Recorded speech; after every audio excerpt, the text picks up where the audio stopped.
पर नीतीश कुमार जी के नेतृत्व में, उनके शासनकाल में बिहार की शिक्षा व्यवस्था का ध्वस्त हो जाना उनकी सबसे बड़ी नाकामी है। स्कूलों में खिचड़ी बट रही है, कॉलेजेस से डिग्री बट रही है, पढ़ाई कहीं दोनों में कहीं नहीं हो रहा है। ये लोग एमपी हैं, इनके पिताजी भी एमपी थे, तो ये लंबे समय तक यही एक ही दल, एक ही पार्टी, एक ही तरह के नेता जीत रहे हैं। कहते हैं कि भैया विकल्प नहीं है इसलिए उन लोगों को वोट दे रहे हैं।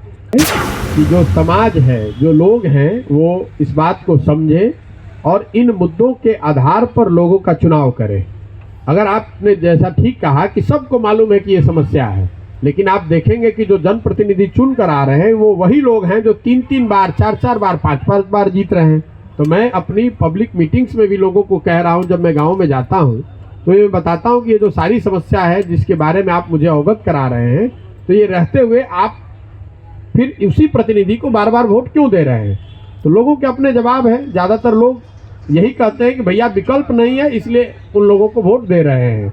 क्योंकि आप चंपारण की स्थिति देखिए, आपके जो दोनों एमपी हैं, ये लोग एमपी हैं, इनके पिताजी भी एमपी थे, तो ये लंबे समय तक यही एक ही दल, एक ही पार्टी, एक ही तरह के नेता जीत रहे हैं। आपके ज़्यादातर जो विधायक भी हैं, कोई तीसरी बार विधायक है, कोई चौथी बार विधायक है। तो स्वाभाविक तौर पर ये सारी समस्याओं के बावजूद अगर लोग इनको वोट कर रहे हैं तो यही समस्या का जड़ है, जो मैं रोज आपको लोगों को बता रहा हूँ कि बिहार में बदहाली का कारण ये है कि जनप्रतिनिधियों के मन से ये डर खत्म हो गया है कि हम अगर काम नहीं करेंगे तो हमको वोट नहीं पड़ेगा। लोगों को मालूम है कि समस्याएं जो हैं वो रहेंगी, लोग गुस्साएंगे, गाली देंगे, लेकिन अंततः जाति के नाम पर, धर्म के नाम पर या विकल्प के अभाव में हम ही को वोट देंगे। ये ऐसे है कि मान लीजिए कोई आपको बता दे कि आप पढ़ाई करें ना करें आपको एग्जाम में 80% नंबर आएगा, तो आप स्वाभाविक तौर पर उतनी मेहनत से पढ़ाई नहीं करेंगे। लोकतंत्र के मूल में जो बात है कि हर 5 साल में आपको जनता के सामने एक परीक्षा पास करना पड़ता है, जो आपके किए गए कार्य के आधार पर होना चाहिए। यहाँ पर वो हो ही नहीं रहा है। या तो जाति के आधार पर जब वोट पड़ रहा है तो जाति के आधार पर लोग इन समस्याओं को भूलकर जाति के आधार पर वोट कर दे रहे हैं, या धर्म के नाम पर दे रहे हैं। और कुछ ऐसे, बहुत बड़ी संख्या ऐसे भी लोगों की है जो इन दोनों से अलग भी हैं, तो वो विकल्प के अभाव में उनको ऐसा लगता है कि कोई विकल्प नहीं है, इसलिए जो उनको बेहतर विकल्प लगता है उसको दे देते हैं। पूरे बिहार में जो बात है वही बात चंपारण में भी है कि एक बड़ी जनसंख्या भाजपा को और एनडीए को इसलिए वोट कर रही है कि वो लालू जी के आतंक राज या जंगल राज को वापस नहीं देखना चाहती है। और बहुत बड़ी संख्या समाज का वर्ग एक ऐसा है जो लालू जी को, लालटेन को इसलिए वोट कर रहा है कि वो भाजपा को वोट नहीं कर सकता है। और इस मजबूरी का दलों के द्वारा फायदा उठाया जा रहा है, क्योंकि उनको ये फ्री का वोट मिल रहा है, उनको कुछ करने की जरूरत ही नहीं है। उनको मालूम है कि जो लालू जी के विरोध, आप भाई ये तो अब मानना कैसे, ये तो आप देख रहे हैं, हम कोई समाज सुधारक नहीं है। हम एक समाज के स्तर पर प्रयास कर रहे हैं ताकि लोकतंत्र, जो हम लोग के देश में लोकतंत्र है, उसमें एक स्वच्छ राजनीतिक व्यवस्था बनाई जा सके। स्वच्छ राजनीतिक व्यवस्था बनाने के लिए समाज की मेरी नज़र में बड़ी भूमिका है। जब तक समाज को जगाया नहीं जाएगा, समाज से सही लोगों को साथ में नहीं लेकर एक व्यवस्था बनाई जाएगी, तब तक एक आप स्वच्छ राजनीतिक व्यवस्था नहीं बना सकते हैं।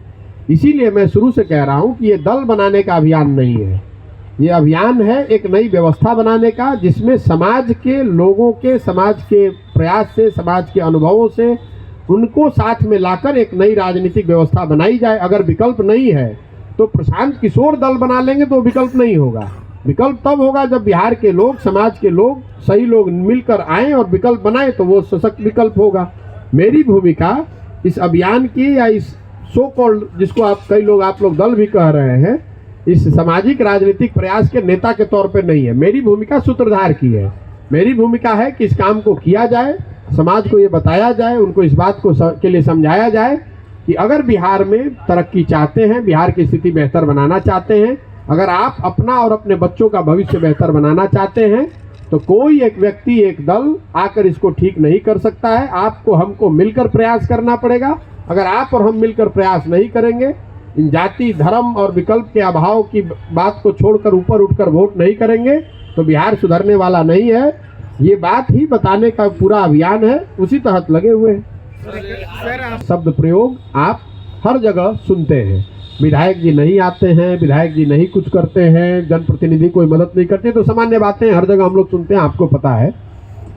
शिक्षा व्यवस्था को लेकर जो हम लोग बोलते रहे हैं बिहार के स्तर पर, मुझे लगता है कि एक पढ़े लिखे व्यक्ति के तौर पर नीतीश कुमार जी के नेतृत्व में, उनके शासनकाल में बिहार की शिक्षा व्यवस्था का ध्वस्त हो जाना उनकी सबसे बड़ी नाकामी है। इन 40 दिनों में जितने भी विद्यालयों में हम लोग गए, क्योंकि ज़्यादातर विद्यालयों में ही हम लोग रुकते हैं, दिन का भी खाना खाते हैं, तो विद्यालयों के पास ही वो ग्राउंड है जहाँ रुक सकते हैं।